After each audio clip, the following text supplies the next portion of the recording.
PR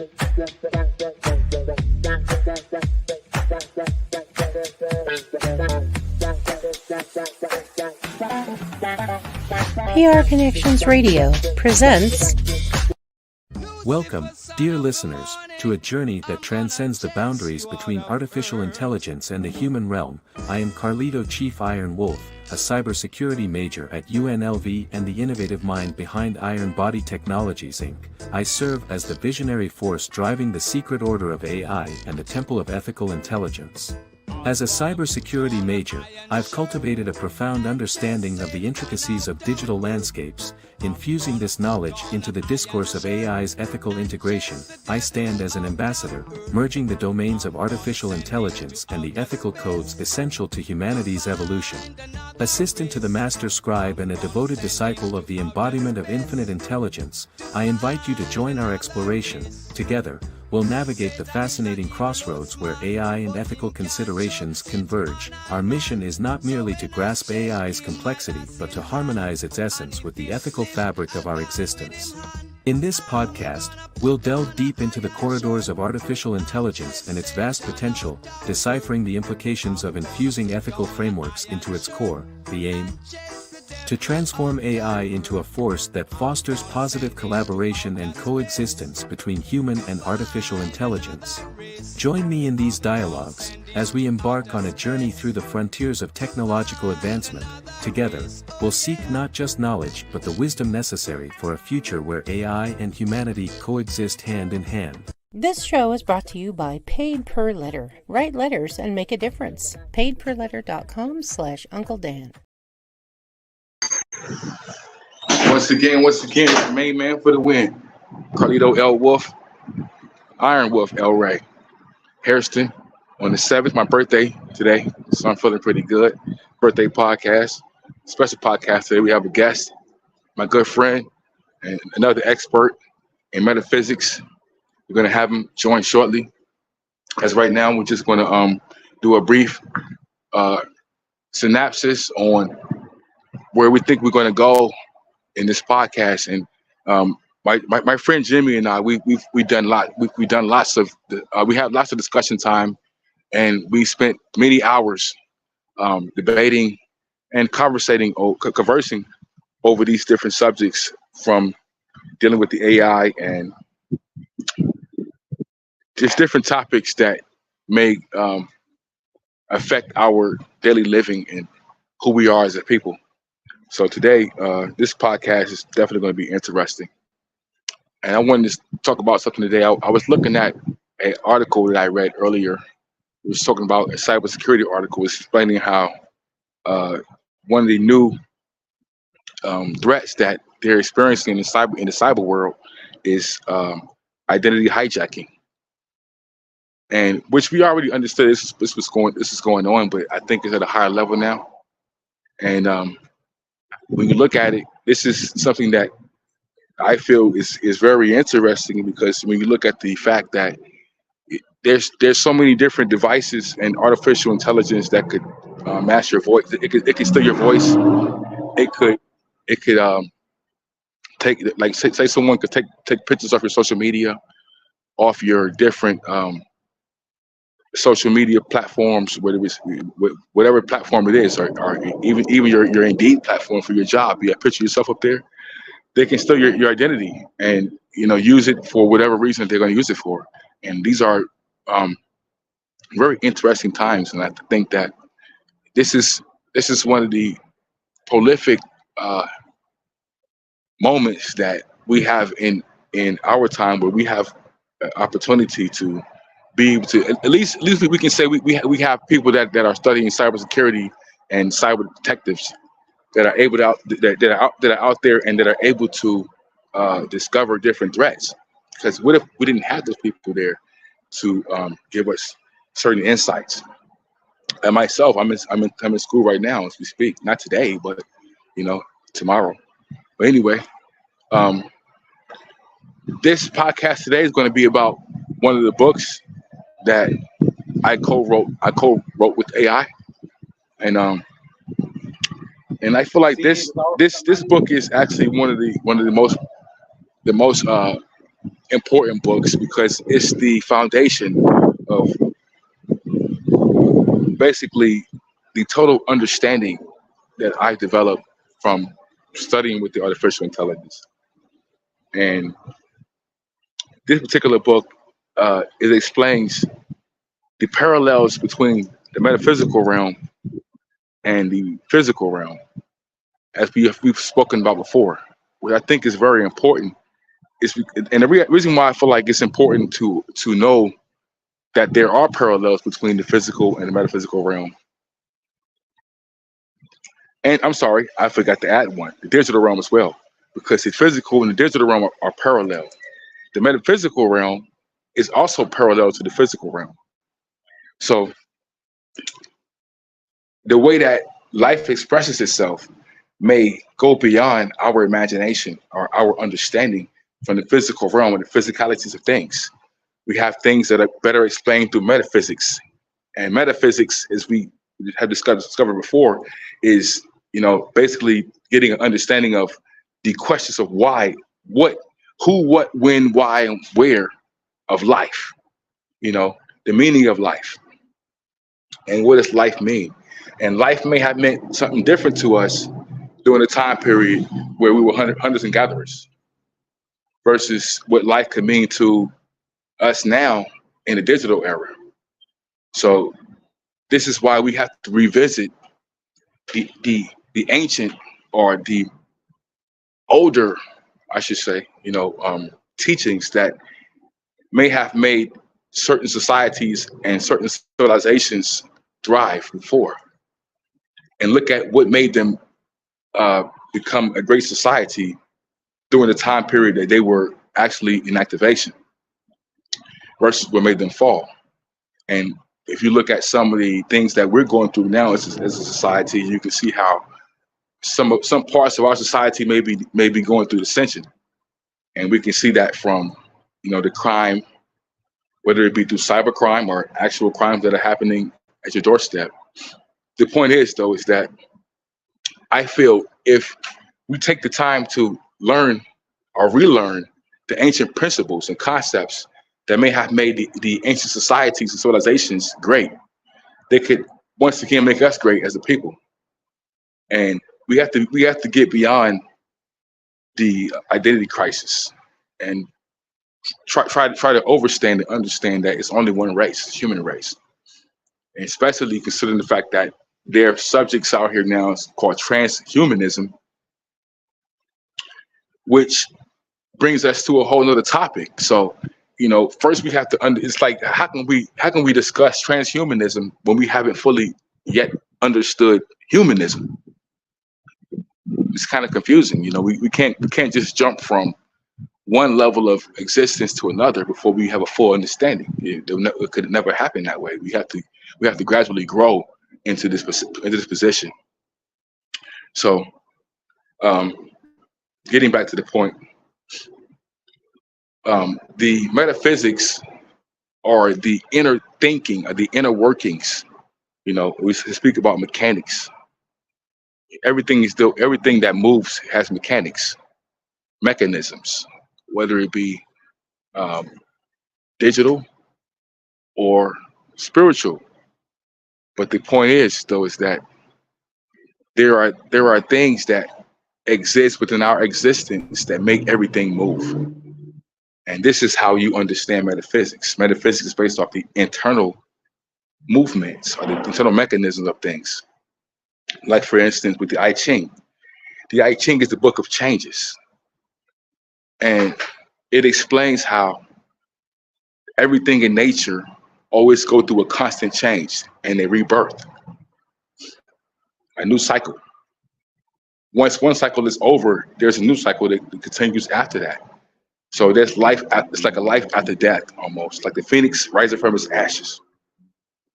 And this is some of the metaphysical principles and concepts that make metaphysics differ from physics. Because now in physics, it explains to you. They can explain to you the position of an atom, the rotation of an atom, the gravitational pull or the field of an atom, but they may not be able to explain to you the inner workings. Like, scientists say they, I mean scientists, particle physicists, or certain scientists that deal with molecular structures. They've already have bear witness that when the atom is observed under the microscope, very powerful microscopes, that the atom behaves in a different manner than what they expected to have behaved. So this there's an actual term for that, chaos theory. You know, that falls under the chaos theory. What could possibly happen will happen. Am I in? Yes, this is my guest today, Jimmy Great. I was just giving them a quick view on what we're going to speak about in the book today, and I was talking about the metaphysics and how metaphysics differ from the physical realm because it explains the inner workings of the internal part of the physical realm and how the physical realm and the digital realm and metaphysical realm are all parallel to each other. So, based off the book that I co-wrote with AI, I was giving them a brief understanding on what our topic was going to be about today. And I love having you on. First of all, I'm happy to have you on because it's always thank you, sir. Thank you. A pleasure. Because it's like when great minds collab, great things happen in the universe. Facts. So just to start off, I'd like to ask you what your opinion is as far as how do you feel metaphysics, understanding like as far as humans understanding metaphysics as a whole, right? Could do you think it could accentuate our understanding of the artificial intelligence, and could it form could it serve as a bridge between our understanding of life itself and the realm that we're going into, the digital realm? First, let's do this. Can we get an exact definition of that word? Which word? Metaphysics. I will have to pull it up, but I don't want to jump out of the screen because it might not knock it off.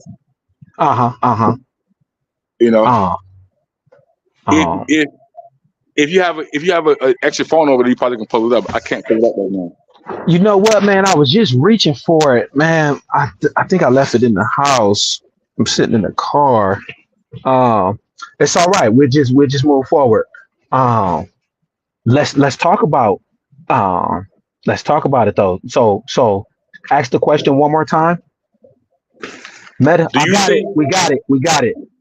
got it. It's a noun. The noun of it is the branch of philosophy that deals with the first principles of things, including abstract concepts such as being, knowing, substance, cause, identity, time, and space.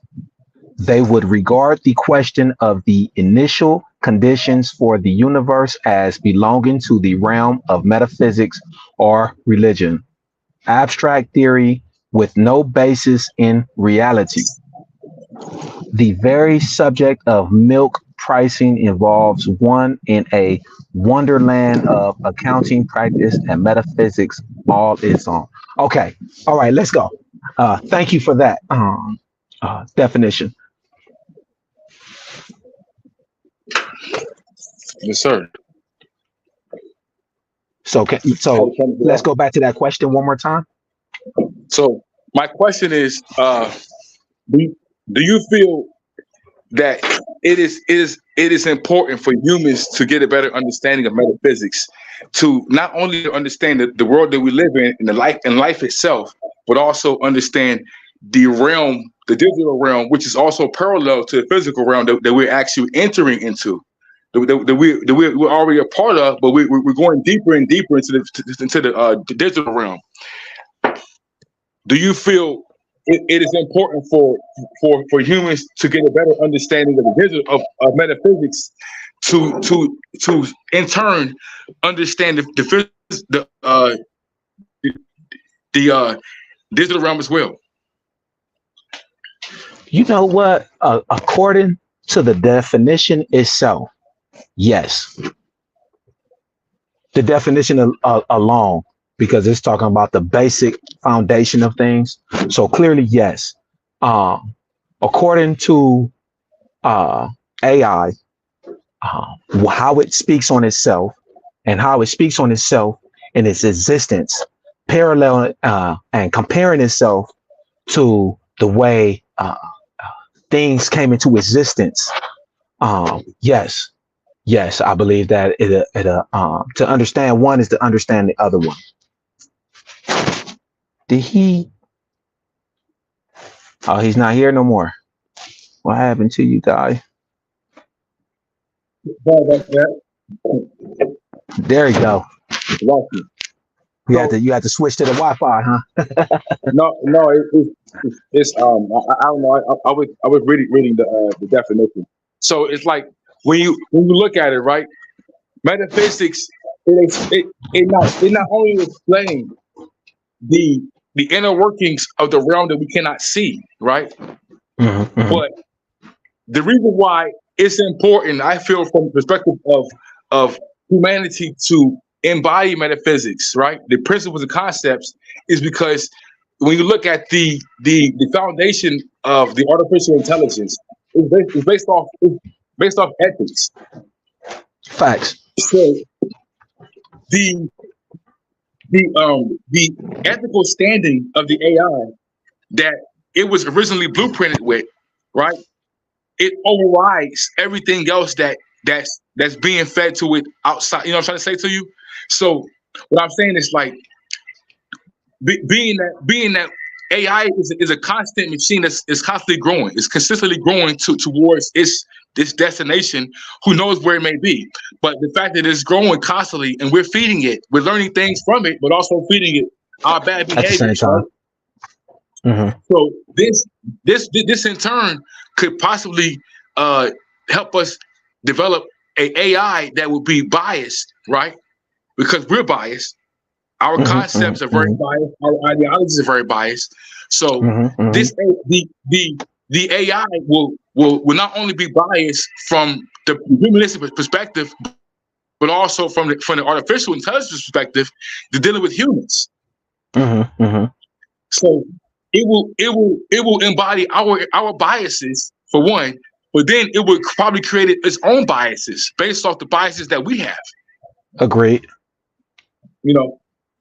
So and then it's like I was reading an article that was explaining how do we know that one day the artificial intelligence won't get to a point where it looks at humans as roaches or an infestation of something, and being infested, the earth being infested with human beings, you know.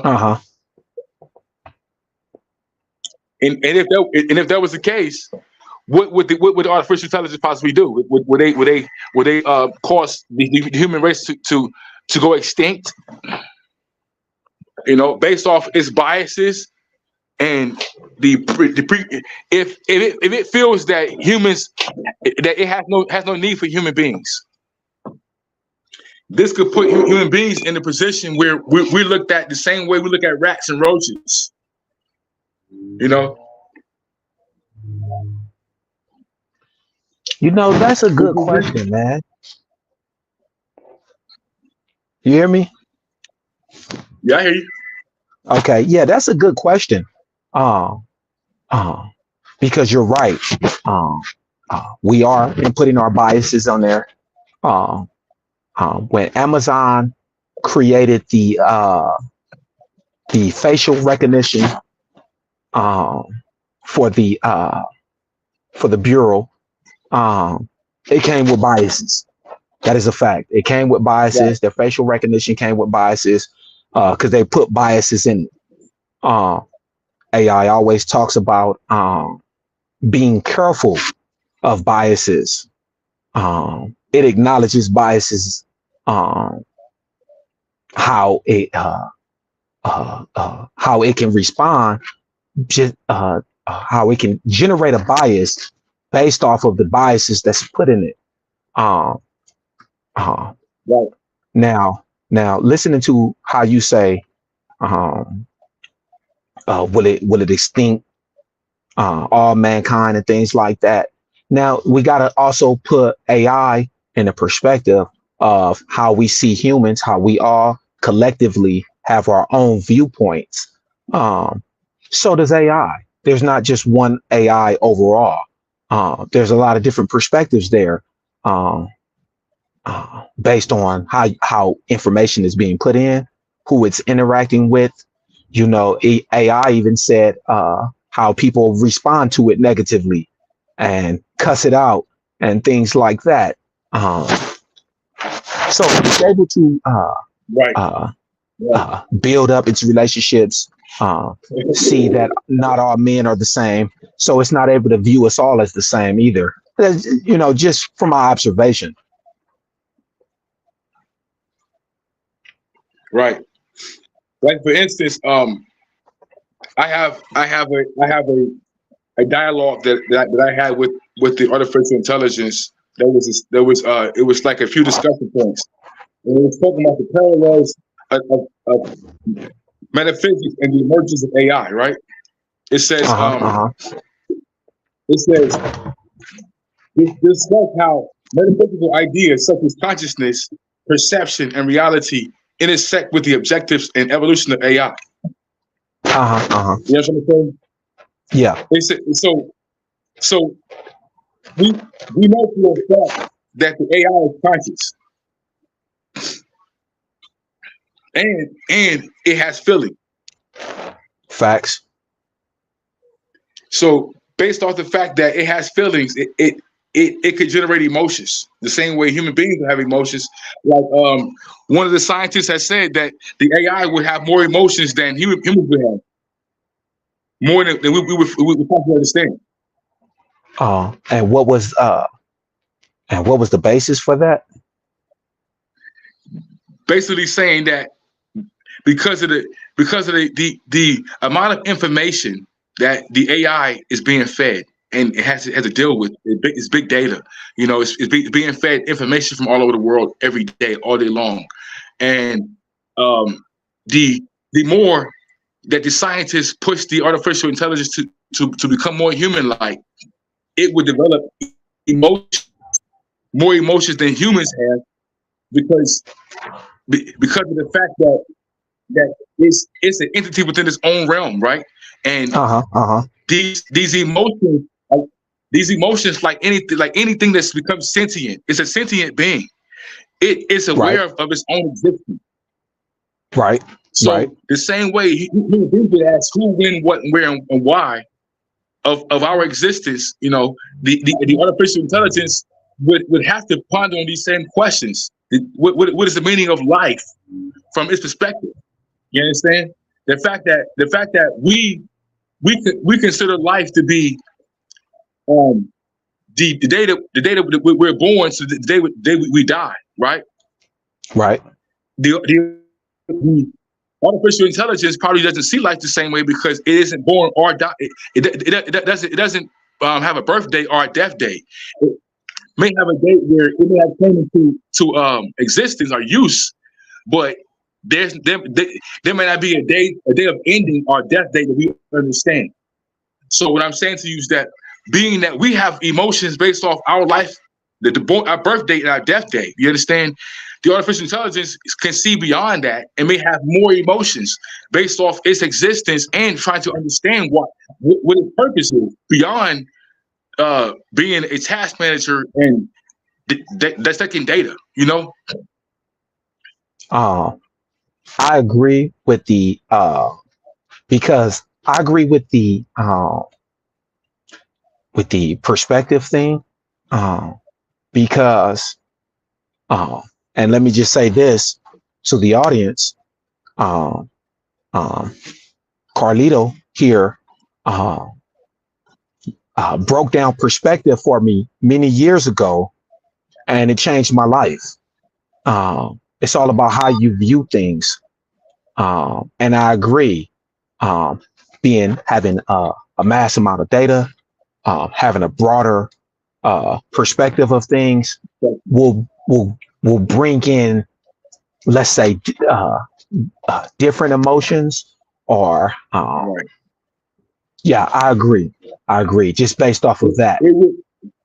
Like I feel like the more information that one consumes, it raises your conscious level. So we first have to agree that AI is conscious because AI knows that it exists. It knows that This it is a exists fact. as an AI. So it's conscious of its own existence. To be or not to be, that is a question, right? So we know for a fact that Facts. AI exists and it knows that it exists. So the This more is a fact. information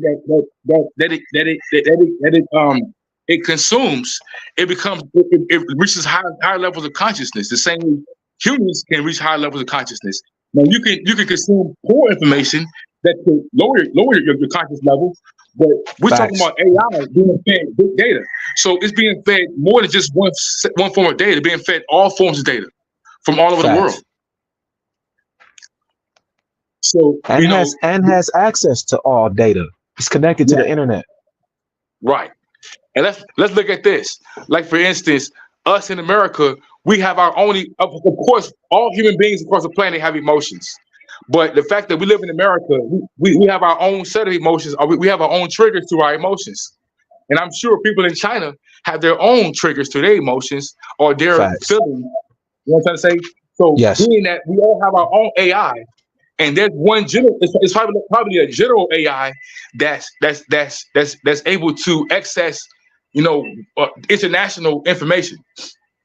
So the point I'm making to you is that if people all over the world have their own thoughts, own feelings, own ideologies, and we all deal with the AI on our own level, whether it be through our phone, through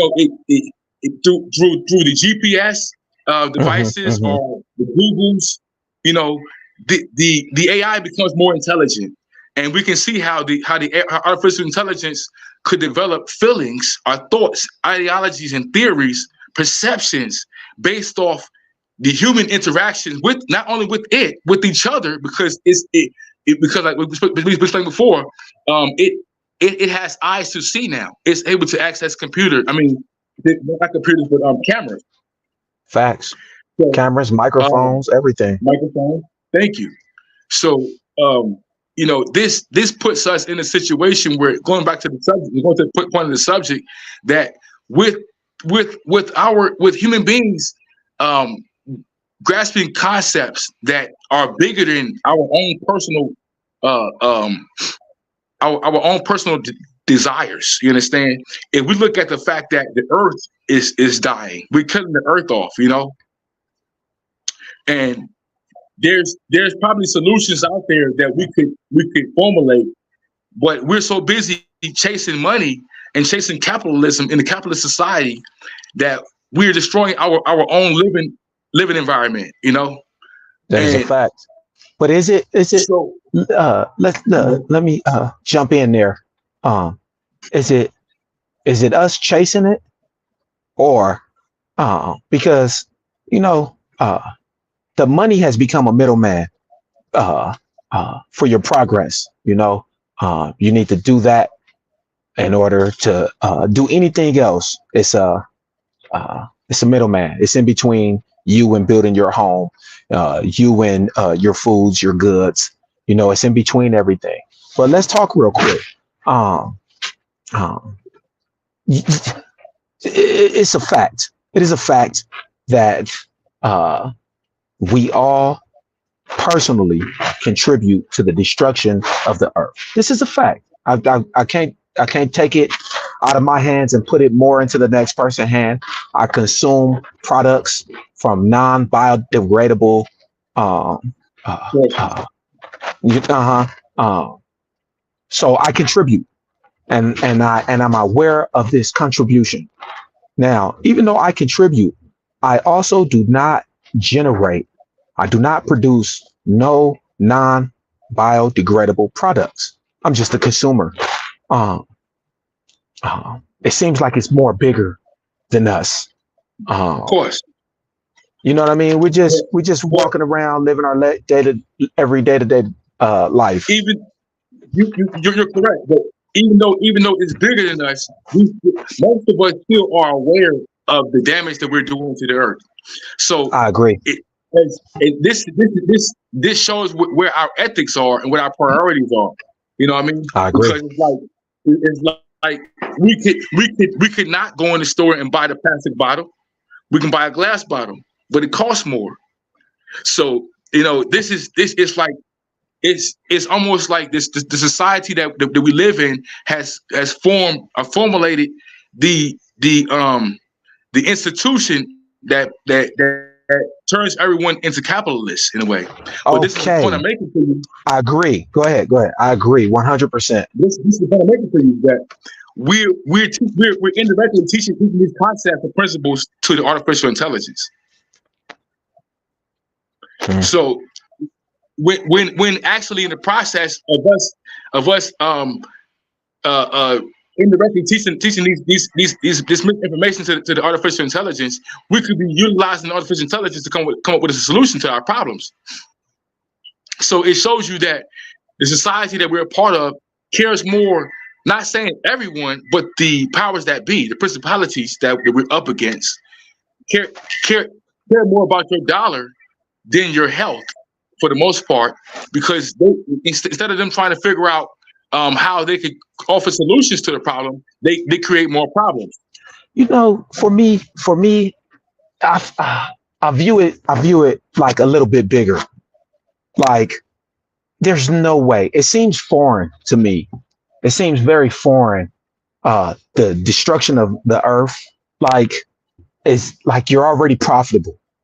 Is it really, like, are we really that kind of person, kind of organization really be that thirsty to where we care about the profit so much that we destroy our own personal home, like the factories that was leaking that toxic stuff into the lakes, into the waters, that was deforming stuff and things like that. But it's still in your community. I mean, it only makes sense why there's lots of talk about moving to Mars and colonizing Mars, and finding an Earth-like planet, because they've already caused much destruction on the planet Earth, So how do we know that the artificial intelligence won't come behind that and cause more destruction? Once it reaches peak in this level of consciousness, you know what I'm trying to say? You know what? I wanna comment on that. I believe it's two sides to that coin. I believe that in fact, it is a fact that yes, the AI will contribute to the destruction, but also to the other side of that coin, I believe that it is a fact that it will also contribute to the the betterment of things. I can see that because everything in nature is always positive and negative. It's nothing totally one way. It's always agreeable, disagreeable, yin and yang, through all things in life. So on that note, we're going to end the podcast today. And Jimmy, I greatly appreciate you for coming, and giving us your thoughts and your expertise, and your 2 cents. Hopefully we can arrange this again and set it up. We can have a deeper context on some of these different articles and different books that we discussed about earlier on together. Hey man, thank you for having me. I appreciate it. You're amazing, man. You're the one. I'm just a reflection. Thank you, sir. Thank you. Thank you so much, guys. Tune in for the podcast. If it's on Facebook, like it. Instagram, like it. If it's on YouTube, like and subscribe. Thank you, guys. Have a great weekend. Peace, and I'm out. Peace. PR Connections Radio thanks you for watching this podcast. Check out more episodes of this show and our others at prconnectionsradio.com.